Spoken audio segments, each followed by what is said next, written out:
Ya, Rakernas ini kan kelanjutan daripada muktamar, dan dalam Rakernas ini kita membicarakan hal-hal penting yang harus segera kita lakukan bersama, karena kontribusi dari organisasi Islam itu sangat penting di Indonesia. Dan situasi nasional kita kan pasca pandemi itu membutuhkan kolaborasi dari semua anak bangsa, termasuk dari organisasi-organisasi keagamaan. KNWDI tidak mau ketinggalan untuk memaksimalkan kontribusinya untuk Indonesia. Itu satu. Yang kedua, Rakernas ini juga peneguhan bahwa NWDI itu adalah ormas keislaman tingkat nasional yang memiliki kepengurusan di hampir semua provinsi di Indonesia, dan termasuk diantaranya termasuk juga adalah kepengurusan di luar negeri, ada beberapa negara. Dan karena NWDI adalah ormas yang berkiprah di tingkat nasional, maka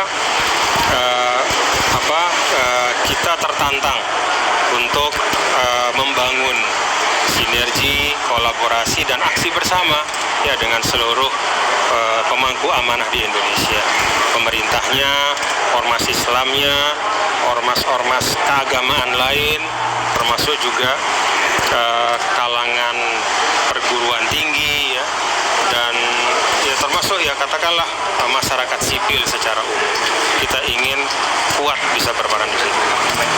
Tadi sempat disinggung terkait dengan transformasi dari NWDI seperti apa?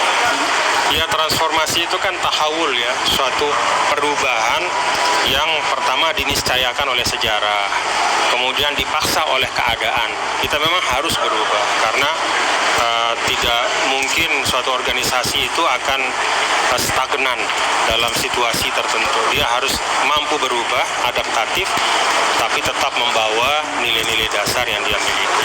Nah, NWDI punya cukup modal untuk itu. Dia punya sejarah, punya nilai-nilai perjuangan, dan punya kontribusi yang nyata. Dan pendiri NWDI juga adalah pahlawan nasional Indonesia. Itu menandakan bahwa negara mengakui kontribusi NWDI. Nantinya akan ada berapa program kerja, Pak? Itu teknis nanti ya, tapi intinya kita bicara ini. Beliau Ketua Dewan Pakar juga tadi menyampaikan beberapa masukan. Silakan Pak. Pak, bisa jelaskan NWDI saat ini kan bukan hanya sekedar organisasi Islam lokal saja, Pak.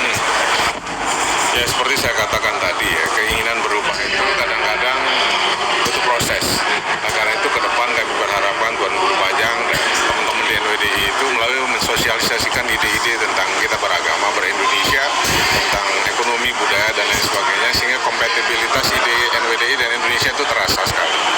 Nah, oleh karena itu nanti dengan adanya sosialisasi yang masif tentang NWDI itu apa dalam bidang ekonomi, dalam bidang kebudayaan, terutama dalam bidang keagamaan. Karena sekarang ini kan giroh beragama masyarakat Indonesia tinggi.